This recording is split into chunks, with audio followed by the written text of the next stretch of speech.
mata kuliah pada masa nifas.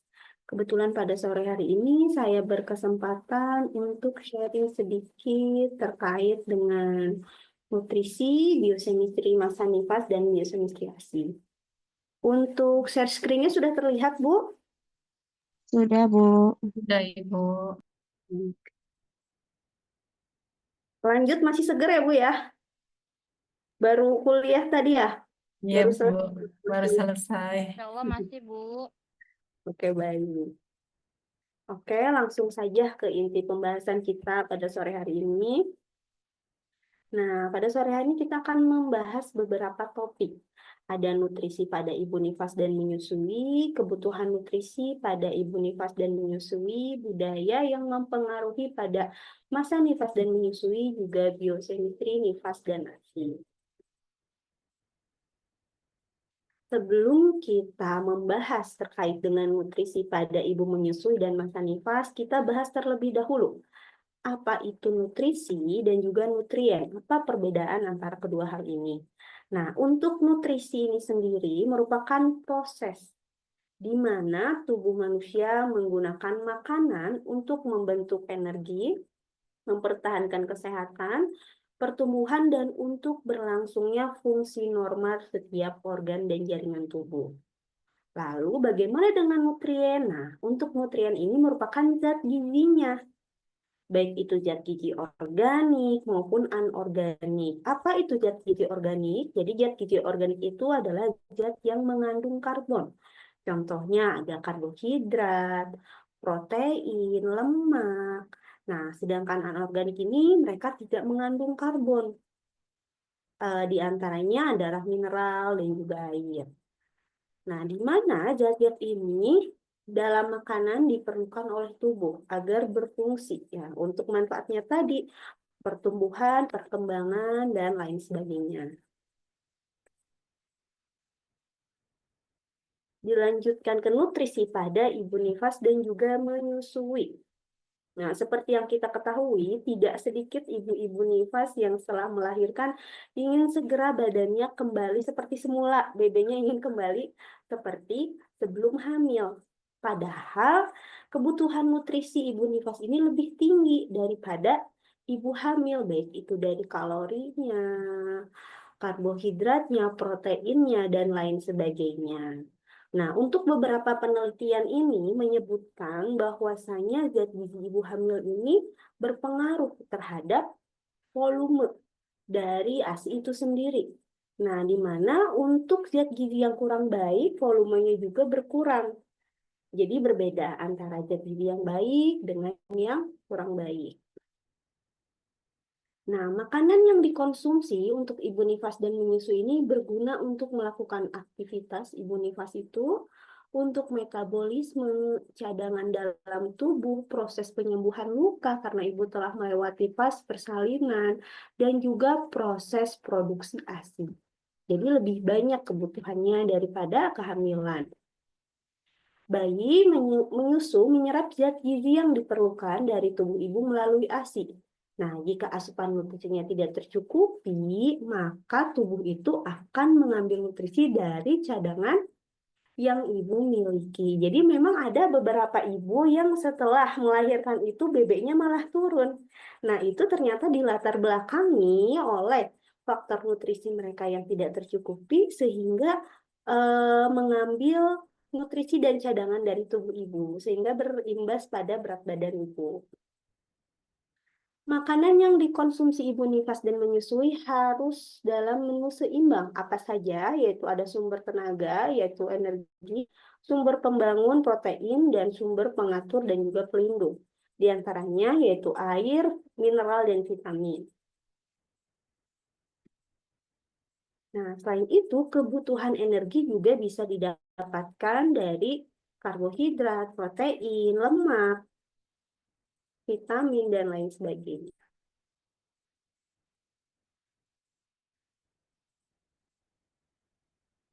Sebentar.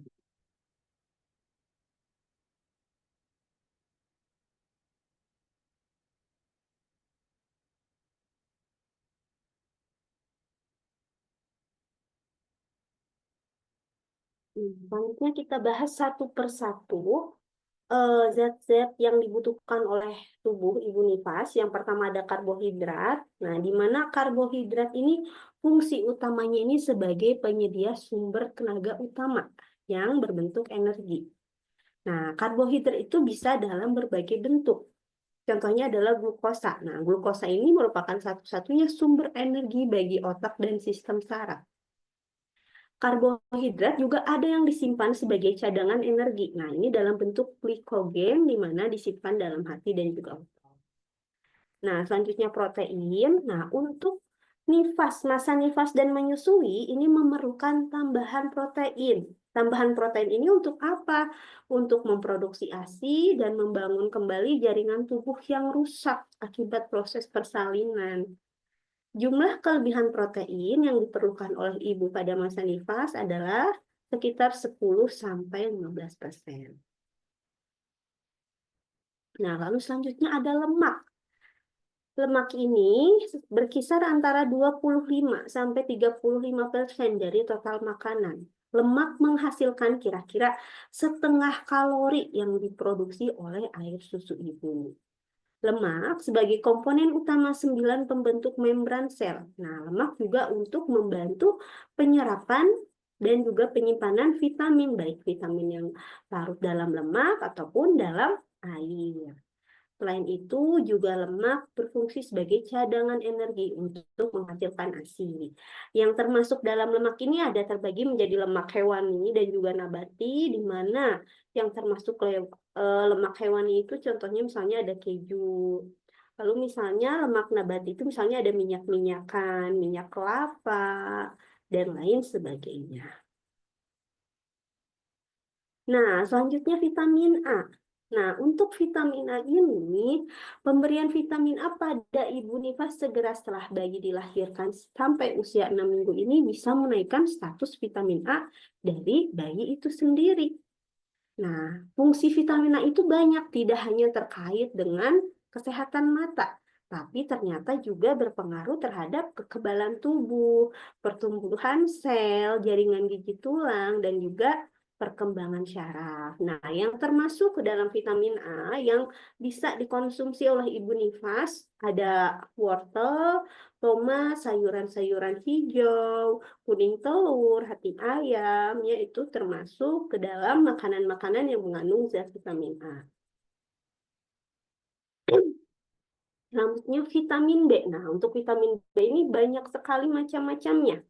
Ada B1, B2, B3, B6, dan B12.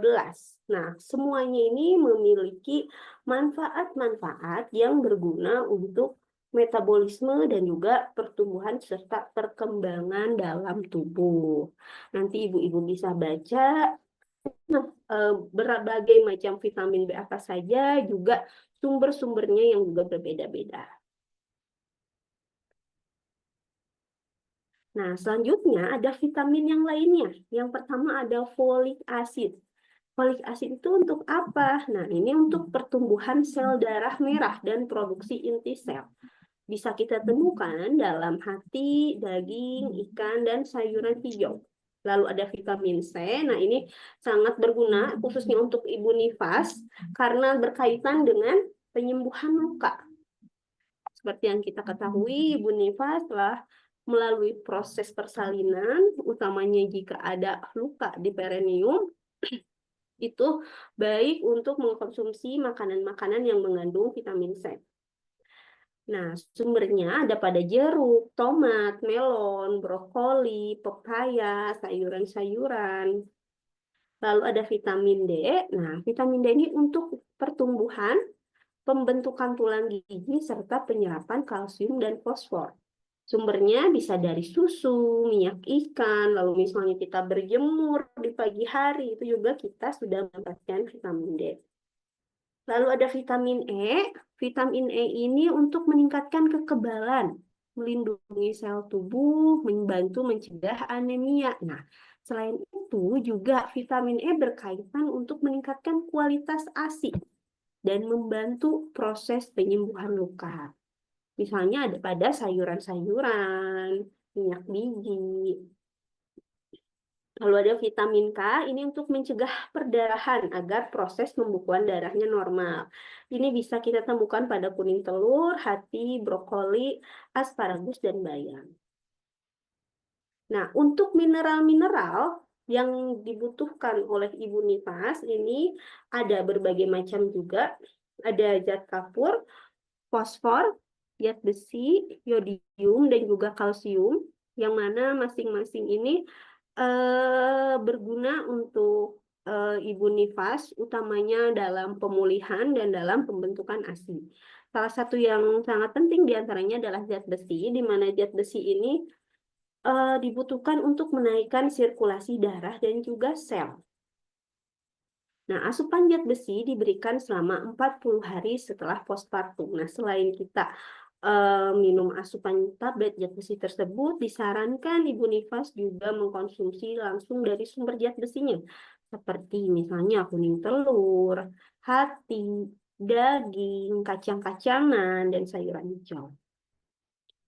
Nah, selanjutnya cairan. Nah, fungsi cairan sebagai pelarut zat gizi dalam proses metabolisme tubuh. Nah, ibu nifas ini dianjurkan untuk minum air putih 8-14 gelas. Atau misalnya jika tidak ditakat dengan gelas, bisa dengan liter, yaitu 2-3 liter per hari.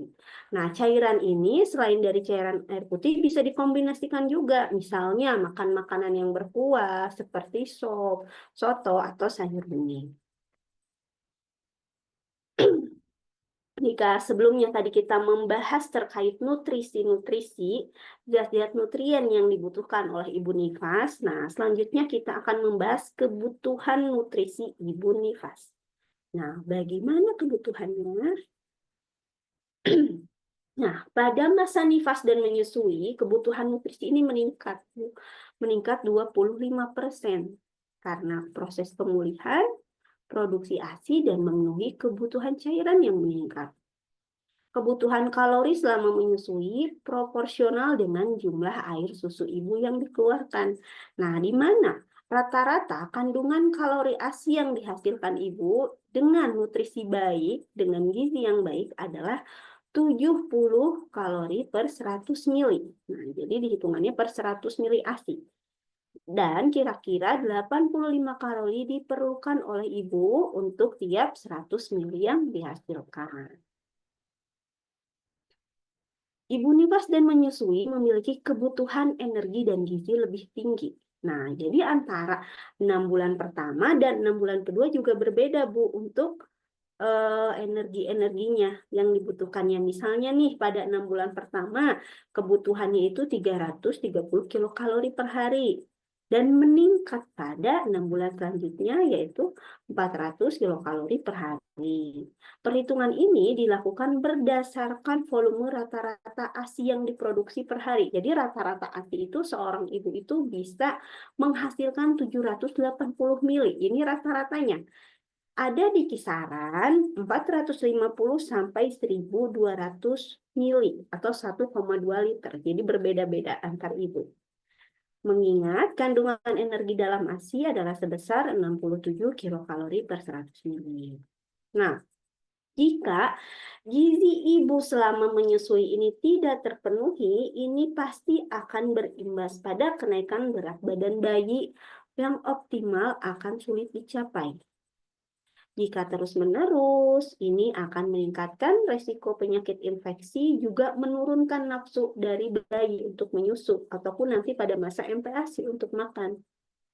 Dibiarkan lagi, naik berat badannya menjadi sulit, juga bisa meningkatkan resiko terhambatnya pertumbuhan.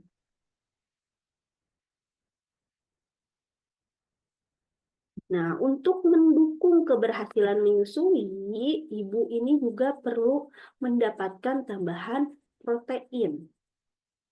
Selain protein, juga ada tambahan lemak, lalu ada tambahan berbagai vitamin dan juga mineral, dan juga tambahan untuk vitamin A dan juga folat.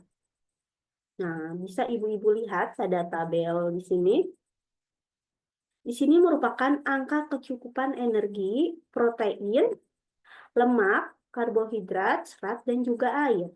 Nanti bisa dilihat perbedaannya antara perempuan, ibu hamil, dan juga menyusui. Nah, dilihat di sini bahwa ibu menyusui ini memang lebih tinggi kebutuhannya. Baik itu energinya. Nah, jadi ini ditambah 330 ini dari kelompok yang wanita, bukan yang ibu hamil. Nah, misalnya energinya pada 6 bulan pertama ini perlu ditambahkannya 330. 6 bulan kedua itu 400. Begitu juga dengan protein. Protein, lemak, karbohidrat, serat, dan juga air. Selanjutnya, angka kecukupan vitamin. Ini juga sama untuk kelompok perempuan, ibu hamil, dan juga ibu menyusui.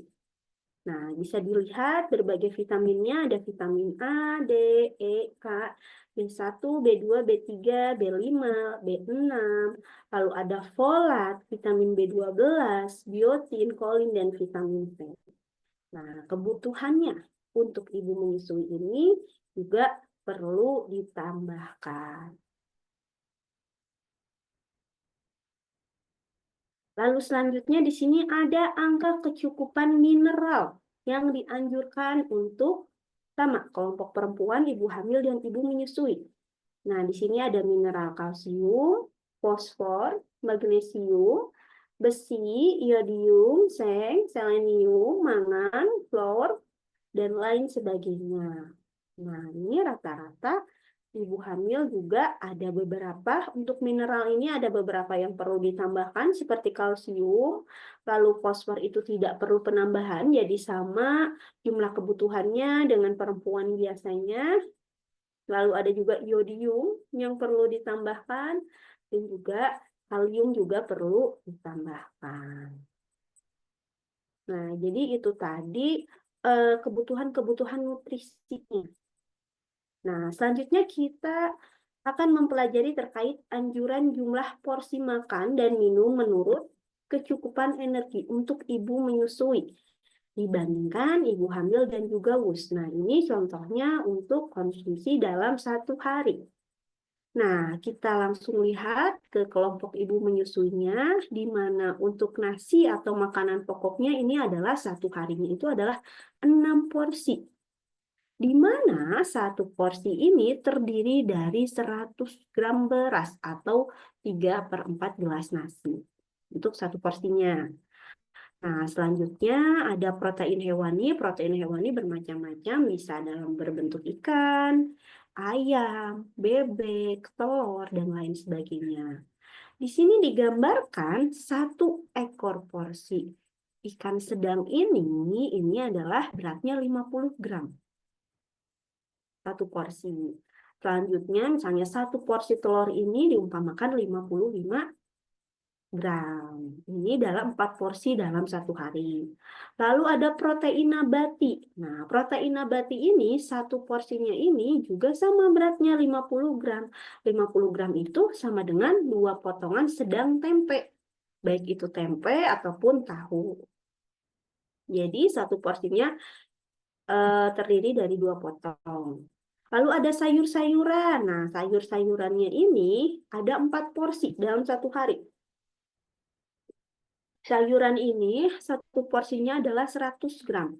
Atau diumpamakan sebagai 1 mangkok sayur tanpa kuah. Karena kalau ada kuahnya pasti akan sayurnya sedikit, kuahnya banyak. Jadi tidak terhitung dalam 1 porsi semangkuk sayur.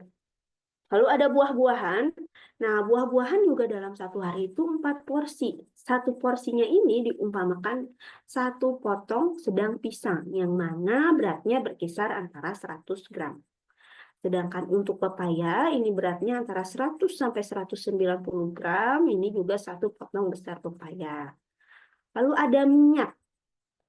Nah, minyak ini termasuk lemak juga. Termasuk santan-santan yang digunakan dalam pengolahan, lalu minyak yang digoreng, yang ditumis. Nah, ini 1 porsinya 5 gram atau 1 sendok teh yang digunakan dalam pengolahan makanan. Sedangkan gula, 1 harinya itu adalah 2 porsi. Di mana satu porsinya itu adalah 10 gram atau dihitungnya 1 sendok makan. Bisa bersumber dari berbagai macam kue, teh manis, dan lainnya. Nah, selanjutnya ini merupakan contoh dari menu-menu isi piringku untuk ibu menyusui dalam 1 hari. Nah, bisa kita lihat di sini pada makan pagi, komposisi makanannya ini adalah 1 porsi sayur. Nah, di mana sayurnya ini dicampur antara tumis kacang panjang, tumis daun pepaya, dan juga ikan teri. Jadi ada protein hewaninya. Lalu ada bisa 1-2 porsi karbohidrat, 1 porsi protein nabati yaitu tempe, lalu ada setengah porsi protein hewani yaitu telur, jadi 1 porsi protein hewaninya yaitu teri dan juga telur. Lalu ada 1 potong besar pepaya. Nah, ditambah dengan 2 gelas air putih. Ini menu pada pagi hari. Lalu, misalnya menu pada pagi hari, Ibu makan jam 7 pagi. Diberilah kudapan sekitar jam 9 atau jam 10. Terdiri dari apa saja kudapannya? Ini adalah 1-2 porsi protein nabati yang berbentuk yang diolah menjadi kacang hijau. Lalu ada juga dicampur ubi, jadi ada karbohidratnya. Dan ada 1-2 porsi lemak, di mana lemaknya tersebut dalam bentuk santan. Ditambah lagi dengan 2 gelas air putih. Nah, selanjutnya untuk makan siang. Nah, makan siangnya di sini 1-2 porsi sayur. Nah, sayurnya di sini dicontohkannya bobor daun singkong. Lalu ada protein hewani. Protein hewaninya 1 porsi ini berbentuk ayam, bebek. Lalu ada nasi putih, protein nabati dalam bentuk semur tahu, dan ada 1 buah jeruk. Dan ditambah dengan 2 gelas air putih. Lalu Ibu Nifas juga perlu kudapan sore. Apa saja? Kudapan sore ini dalam bentuk kolak ya. Di sini kolaknya ada kolak pisang dan juga dicampur kolang kaling, dicampur susu, dan ada gulanya juga. Jadi ada santan juga, ada lemaknya. Nah, ini juga ditambah oleh 2 gelas air putih. Selanjutnya makan malam. Nah, makan malamnya ini 1 porsi sayur. Nah, di mana 1 porsi sayurnya ini ada protein nabatinya, ada tempenya, ada kacang panjangnya juga. Lalu ada 1 porsi protein hewani. Nah, ini merupakan ikan kembung yang digoreng. Lalu ada karbo juga, nasi, dan ada buah naga. Dicampur dengan 2 gelas air putih. Nah, itu tadi contoh dari menu-menu yang baik diberikan untuk Ibu Nifas. Baik, selanjutnya kita akan membahas tentang budaya yang mempengaruhi pada masa nifas dan juga menyusui. Seperti yang kita ketahui, budaya merupakan salah satu yang mempengaruhi status kesehatan ibu, termasuk dalam masa nifas. Penanganan bagi ibu nifas memiliki ciri khas budaya yang berbeda-beda dan menjadi gambaran penting bagi bidan yang bertugas di wilayah seluruh Indonesia. Nah, pengaruh budaya ini ada yang merugikan, ada yang menguntungkan, jadi berbeda-beda. Itulah yang perlu kita kaji sebagai bidan. Pengetahuan yang kurang memadai juga memiliki kepercayaan, nilai atau norma ini sering bertolak belakang dengan ketentuan kesehatan. Nah, bagaimana contohnya budaya-budaya pada masa nifas? Misalnya ada budaya yang dilarang mengkonsumsi ikan, telur, daging. Katanya supaya jahitannya cepat kering dan sembuh. Padahal kita tahu bahwasannya ikan, telur, daging ini mengandung protein, di mana protein sangat berpengaruh terhadap penyembuhan luka. Jadi ini adalah merupakan budaya, contoh budaya yang merugikan kesehatan. Lalu ada kepercayaan ibu yang menolak banyak minum air karena khawatir luka jalan lahirnya akan tetap basah sehingga proses penyembuhannya semakin lama. Nah, ini juga merugikan kesehatan. Mengapa? Karena disarankan ibu nifas ini minum air 3 sampai 4 liter per hari, malah lebih banyak dari keadaan wus dan juga keadaan ibu-ibu hamil. Karena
Halo, Ibu.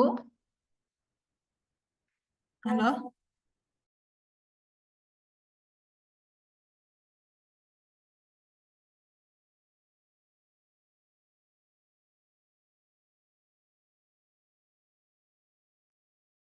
Keluar teh ibunya teh kepental Ibu kayaknya. Ya, sebentar.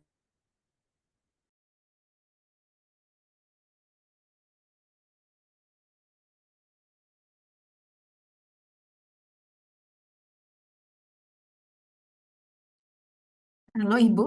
Tadi kepental ya, Bu? ibu ya, lempar kayaknya tadi. Oke, sudah terlihat Bu? Belum, Jadi kita Ibu. lanjutkan. Nah,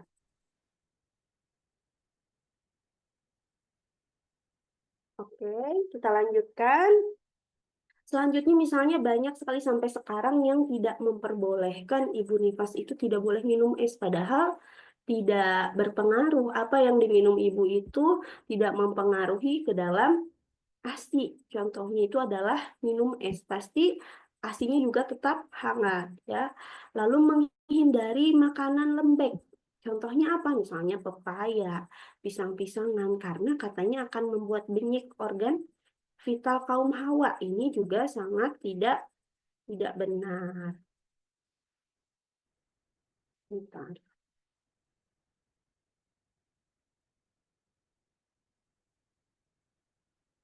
Oke, sudah terlihat Bu? Belum ya? Ibu. Oh, belum?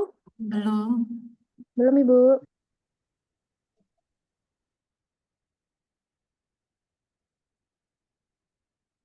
Sudah terlihat, Sudah, Ibu. Bu. Sudah. Oke, baik. Oke.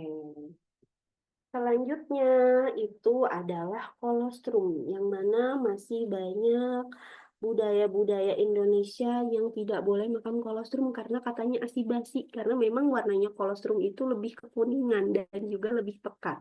Padahal kolostrum ini mengandung protein yang lebih tinggi daripada asi matur, yang pasti berguna untuk kekebalan tubuh bayi. Nah, itu tadi beberapa budaya-budaya yang ada pada masa nifas dan juga menyusui. Faktor budaya menjadi salah satu indikator dalam proses perawatan dan penyembuhan di masa nifas. Karena memang jika memang ibu-ibunya itu misalnya masih dibiarkan tidak mengkonsumsi ikan, telur, daging, itu akan mempengaruhi keadaan ibu nifas itu sendiri. Nah, beberapa dampak negatifnya menyebabkan beberapa komplikasi.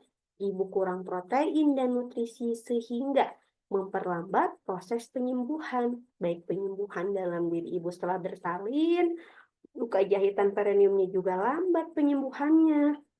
Ibunya kurang istirahat kalau tidak diperbolehkan tidur siang, juga gizi seimbang yang kurang karena banyak pantangan-pantangan makan yang tidak sesuai dengan aturan kesehatan. Nah, lalu bagaimana dengan budaya-budaya yang ada di Indonesia ini? Bagaimana upaya bidan supaya bisa mengimbangi, supaya bisa memberitahu dengan baik terhadap masyarakat? Nah, yang pertama, bidan-bidan harus mengupayakan hubungan efektif dengan masyarakat. Salah satunya kita harus mengkomunikasikan dengan baik melalui media komunikasi. Contohnya, kita mempelajari bahasa yang digunakan oleh masyarakat setempat agar lebih bisa menyambung dalam komunikasi dan menghindari miskomunikasi. Bidan perlu mempelajari sosial budaya masyarakat, meliputi tingkat pengetahuan penduduk. Nah, jadi kita mempelajari sosial budayanya, strukturnya bagaimana, adat istiadat dan kebiasaannya bagaimana, pandangan terkait norma, nilai, agamanya mayoritas apa, bahasanya apa, kesenian yang berkaitannya apa. Nah, selanjutnya, bidan melakukan promosi kesehatan kepada masyarakat dengan melakukan penyuluhan kesehatan. Nah, di mana penyuluhan ini dilakukan di sela-sela acara, baik acara kesenian maupun kebudayaan. Contohnya misalnya ada kesenian wayang kulit, nah kita selipkanlah pesan kesehatan misalnya yang ditampilkan di awal dan juga akhir pertunjukan. Nah, selanjutnya kita akan membahas terkait biochemistry massa nifas. Nah, biochemistry massa nifas itu apa? Nah, ini merupakan perubahan biokimia yang terjadi dalam tubuh ibu setelah melahirkan.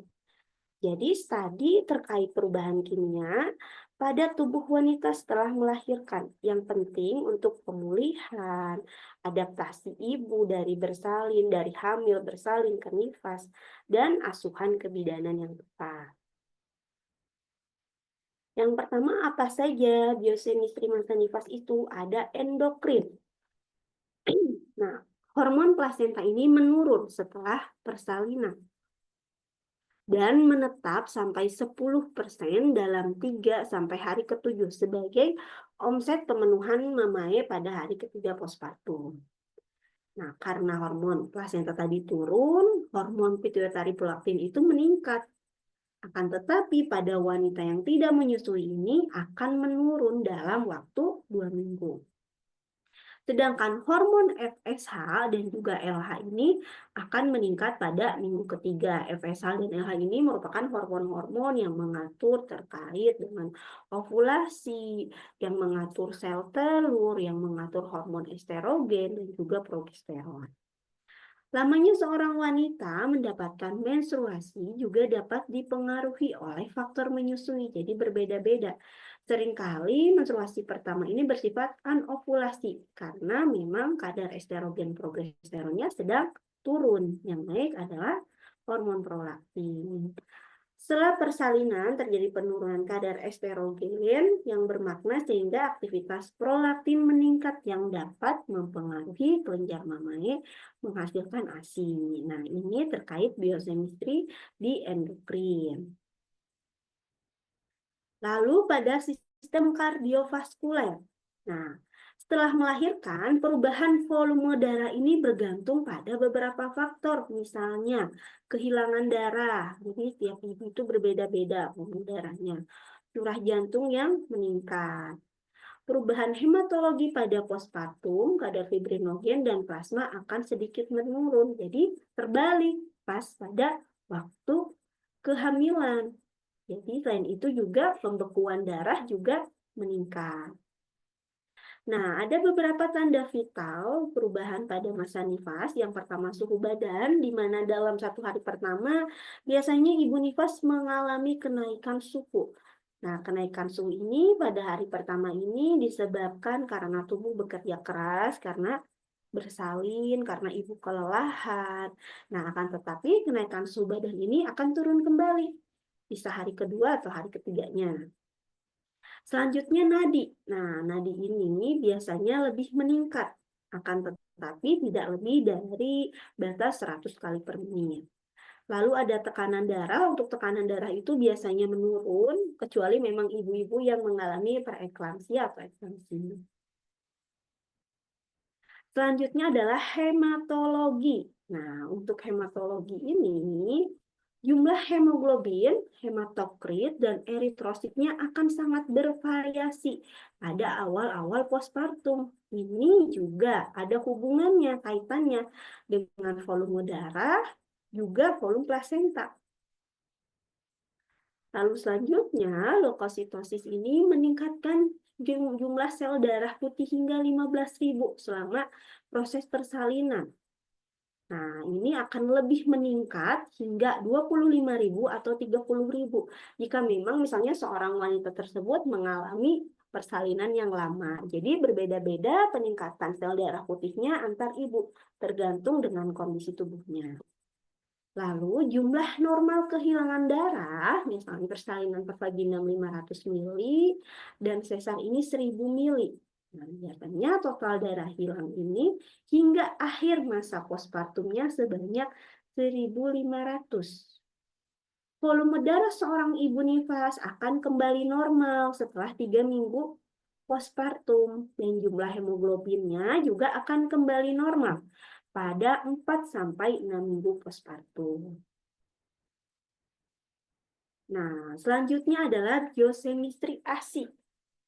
Nah, biochemistry ASI ini mempelajari biokimia dari ASI, mengacu pada studi tentang komposisi kimiawi serta proses kimiawi yang terjadi dalam ASI yang penting untuk nutrisi dan kesehatan bayi.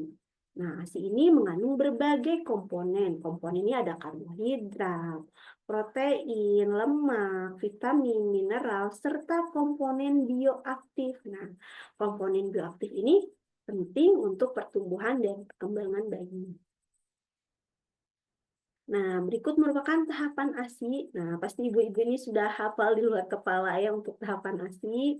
Ada kolostrum, ASI peralihan, dan ASI matur. Kita bahas langsung ke kandungannya.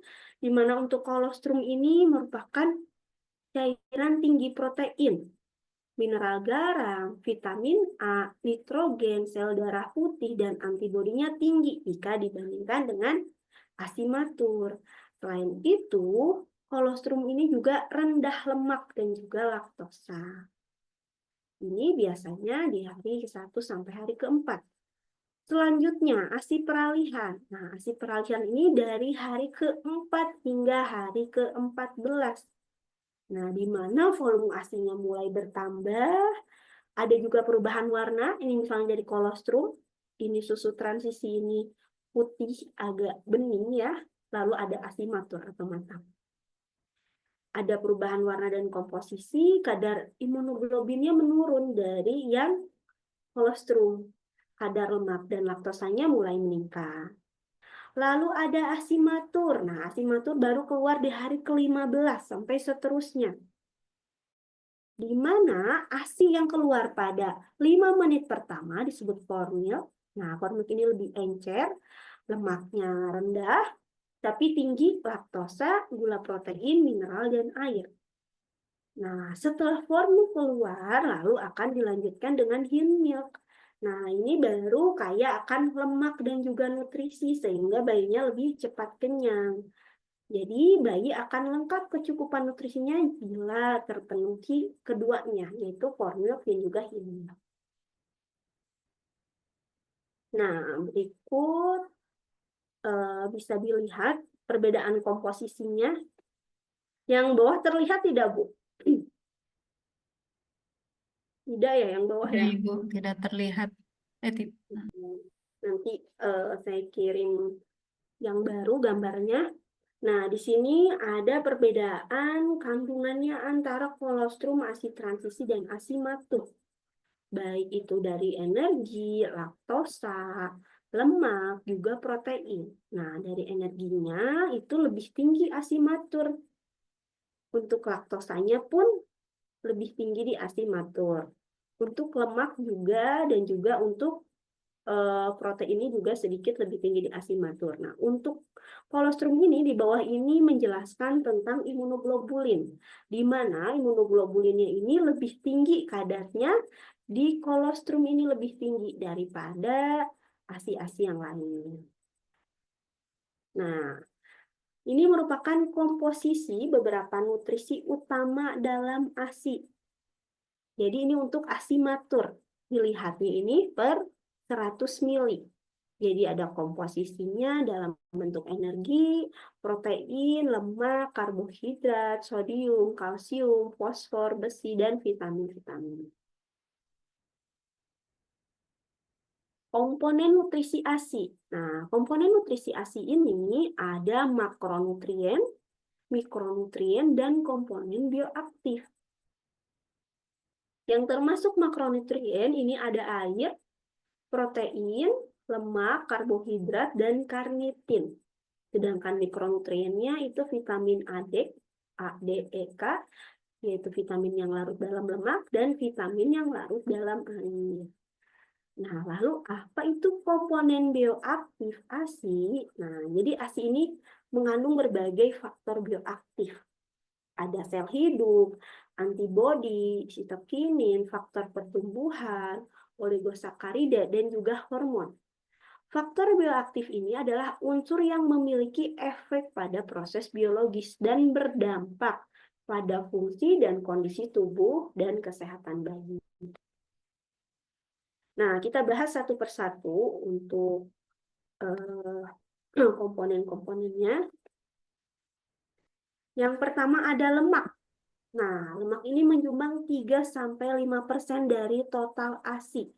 Apa fungsinya lemak dalam ASI? Ini sebagai penyimpanan energi bayi, sumber energi, dan sebagai penyerapan. Kandungan lemak merupakan penyumbang utama asupan kalori untuk bayi. Nah, kandungan asam lemak relatif stabil dan penting karena untuk pertumbuhan alami dan penambahan berat badan bayi. Nah, dalam lemak ASI ini ada asam lemak esensial. Itu sekelompok asam lemak tak jenuh yang terjadi secara alami. Nah, di mana asam lemak esensial ini mengandung DHA dan juga EPA. Nah, ini merupakan berperan penting dalam perkembangan neonatal. Baik itu jaringan otak dan juga perkembangan retina, di mana susu formula ini tidak mengandung DHA. Jadi adanya hanya pada ASI. Nah, lemak pada ASI juga memiliki bentuk emulsi lebih sempurna. Jadi dia mengandung enzim lipase yang memecah trigliserida sebelum pencernaan di usus terjadi. Sehingga lemak lebih mudah dicerna. Lemak ASI ini lebih mudah dicerna daripada lemak susu lainnya. Selanjutnya ASI mengandung karbohidrat. Laktosa atau gula susu merupakan bentuk utama karbohidrat dalam ASI, di mana keberadaannya secara proporsional lebih besar daripada di susu sapi. Nah, fungsinya apa? Ini bisa mempermudah metabolisme menjadi 2 gula biasa, yaitu apa saja? Galaktosa dan glukosa. Selain itu, juga bisa menyerap kalsium yang diperlukan bagi pertumbuhan otak dan juga yang terjadi pada masa bayi. Nah, ini karbohidrat. Lalu selanjutnya ada protein. Nah, untuk protein ini kadarnya berubah-ubah pada setiap tahap laktasi, baik itu pada masa tadi ASI peralihan, kolostrum, dan juga ASI matur. Nah, untuk protein ASI ini terdiri dari beberapa zat. Ada yang namanya whey dan juga kasein. Perbandingannya, whey kasein yang ada dalam ASI itu adalah 60:40 atau 60% dan 40%. Sedangkan protein whey dan juga kasein yang ada dalam susu sapi perbandingannya adalah 20 dan 80. Nah, ini lebih menguntungkan yang mana? Lebih menguntungkan yang ASI. Mengapa? Karena pengendapan protein whey ini lebih halus daripada kasein. Whey-nya lebih banyak dalam ASI daripada yang ada dalam susu sapi. Nah, karena Tingginya presentasi ini menjadikan ASI lebih mudah dicerna. Selanjutnya, protein Y ini mengikuti protein imunolog yang berperan sebagai nutrisi. Lalu ada juga protein dalam bentuk laktoferin yang fungsinya untuk melindungi bayi. Lalu ada imunoglobulin A, di mana ini memberikan dukungan bagi sistem kekebalan bayi pada saat sistem kekebalannya berkembang. Nah, sedangkan fungsi dari kasein ini untuk menyediakan asam amino dan mineral bagi bayi. Nah, misal kasein adalah sumber utama kalsium dan fosfor yang diperlukan untuk mineralisasi tulang bayi.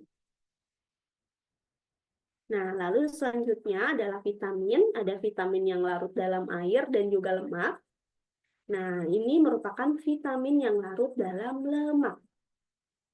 Ada vitamin A yang tadi kita bahas memang untuk ada manfaatnya untuk kesehatan mata, kekebalan, dan pertumbuhan.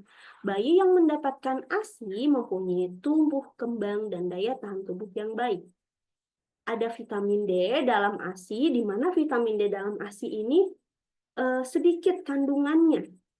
Sehingga dengan pemberian ASI eksklusif, selain ASI juga ditambahkan misalnya kita menjemur bayi di pagi hari, itu mencegah bayi kekurangan vitamin D. Lalu ada vitamin E untuk ketahanan dinding sel darah merah bayi. Kekurangan vitamin E bisa menyebabkan kekurangan darah.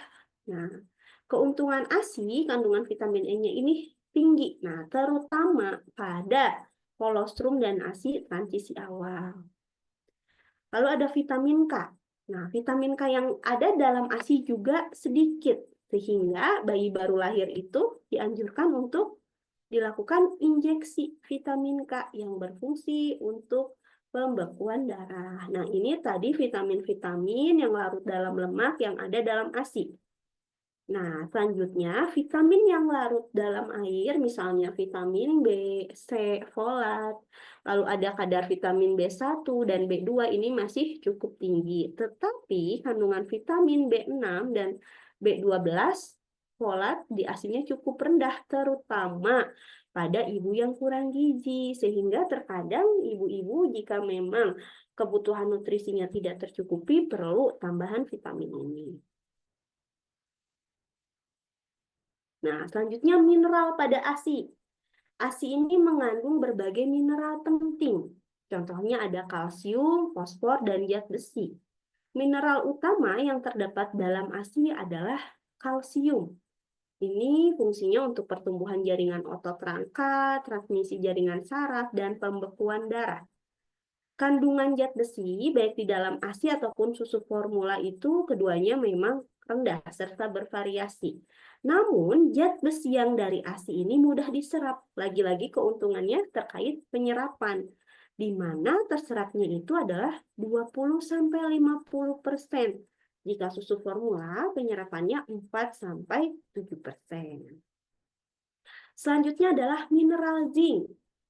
Nah, ini dibutuhkan oleh tubuh karena merupakan mineral yang membantu proses metabolisme. Sama seperti zat besi, zinc juga memang rendah kandungannya dalam ASI. Akan tetapi tingkat penyerapannya lebih baik dari susu formula, yaitu 60%. Dan sulfur ini adalah 27-32%. Mineral yang juga kadarnya dalam ASI dibandingkan susu formula lebih tinggi adalah selenium yang dibutuhkan untuk pertumbuhan cepat. Nah, selanjutnya ASI ini mengandung air. Air merupakan bahan pokok terbesar dari ASI, di mana komposisinya ini sekitar 80%. Apa manfaatnya? Manfaatnya untuk melarutkan zat dan berkontribusi dalam mekanisme regulasi suhu. Mengapa? Karena bayi ini mengalami 25% kehilangan suhu akibat pengeluaran air baik melalui ginjal maupun kulit. Lalu zat selanjutnya adalah kartinin. Nah, kartinin ini dalam ASI sangat tinggi. Fungsinya apa? Fungsinya ini untuk pembentukan energi yang diperlukan untuk mempertahankan dari metabolisme tubuh bayi. Nah, selanjutnya di sini bisa ibu-ibu lihat merupakan faktor bioaktif utama dalam ASI. Apa saja? Ada sel. Selnya contohnya di sini ada makrofag dan sel stem. Nah, di sini juga dijelaskan untuk fungsi-fungsinya. Lalu ada imunoglobulin, ada kemokin, inhibitor, faktor pertumbuhan, hormon, antimikroba, dan lain sebagainya. Nah, ini merupakan komponen-komponen yang ada dalam ASI yang menjadi faktor bioaktif. Nah, oke, baik Ibu-Ibu, untuk penjelasannya sudah selesai. Ada yang ingin ditanyakan? Jika ada yang ingin ditanyakan atau didiskusikan, silahkan.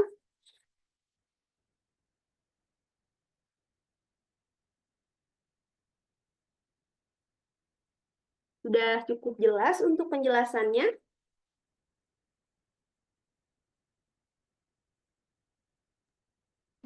Cukup, Bu. Ya, sudah cukup jelas ya, Bu? Jelas, Bu. Jelas banget, Ibu. Oke, baik. Jika sudah cukup jelas, kebetulan kita masih ada sisa waktu juga 1/2 jam. Ada tugas untuk ibu-ibu semua. Nah, di sini tugasnya ini silahkan disusun kelompok terdiri dari 4 mahasiswa dalam satu kelompok. Nah, apa tugasnya? Tugasnya membuat daftar menu makan Ibu Nifas selama 1 hari beserta deskripsi kandungannya. Contohnya seperti yang tadi kita sudah bahas. Bisa dalam bentuk isi piringku. Nah, itu ibu-ibu jelaskan isi piringnya apa saja. Lalu mencari dan membaca artikel jurnal tentang makanan yang dapat meningkatkan produksi ASI. Nah, ibu-ibu bisa mencari jurnal, misalnya di Google Scholar. Apa saja makanan yang dapat meningkatkan produksi ASI? Misalnya sudah ditemukan satu jurnal, ibu boleh download jurnalnya. Nah, lalu itu tugasnya nanti dikumpulkan ya Bu ya. Tugas disusun dalam bentuk Word ataupun PDF bisa dikirim melalui email. Alamat email ini paling lambat tanggal 12 Mei. Tanggal 12 Mei hari Senin. Tugasnya masih untuk hari Senin, paling lambat pukul 9 malam. Baik, bisa dipahami untuk tugasnya, Bu? Ibu izin bertanya. Ya, silahkan. Untuk tugas daftar menu makanan beserta deskripsi berarti yang tadi nutriennya ya, Bu ya? Nih, saya buka kembali. Zat besi kayak gitunya ya, karbohidratnya kayak gitu ya, Bu? Nah, ya. Nah, ini Bu contohnya. Jadi ibu-ibu bisa langsung memberi contoh dalam bentuk isi piringku, Bu. Misalnya Berarti ibu sayurnya mau kangkung atau bayam gitu, Bu. Makan dibuat pagi, ya. dibuat seperti ini gambarnya. Iya, Bu. Isi piringku ini, lalu komposisi makanannya apa? Makan pagi, lalu ada kudapannya.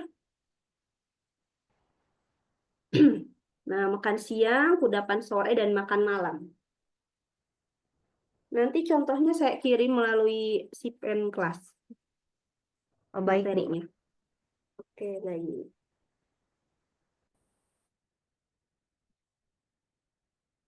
Ya, ada yang ingin ditanyakan kembali, Ibu? Ada yang ingin didiskusikan? Silahkan.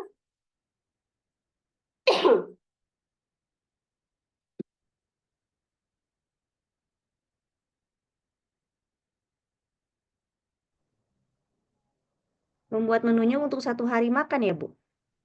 Ya, 1 hari makan dari pagi hingga malam dan 2 kali kudapan, Bu. Oh iya.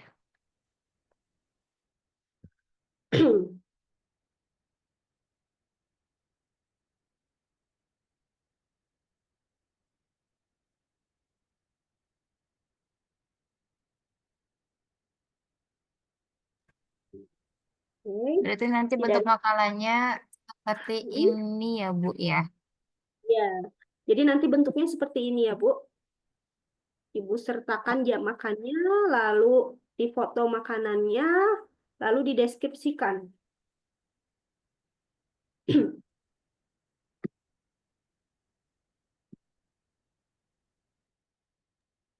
Siap, Ibu. Baik.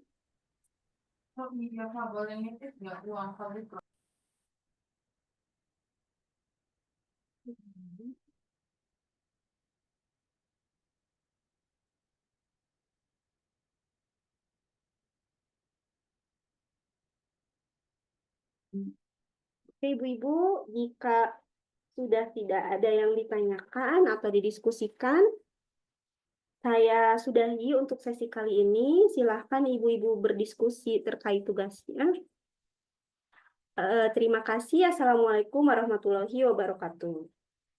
Waalaikumsalam Waalaikumsalam warahmatullahi warahmatullahi wabarakatuh. Terima kasih, Ibu.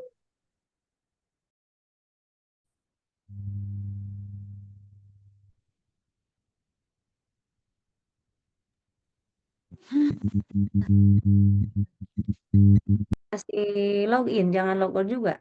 Ya, Kak? Ya,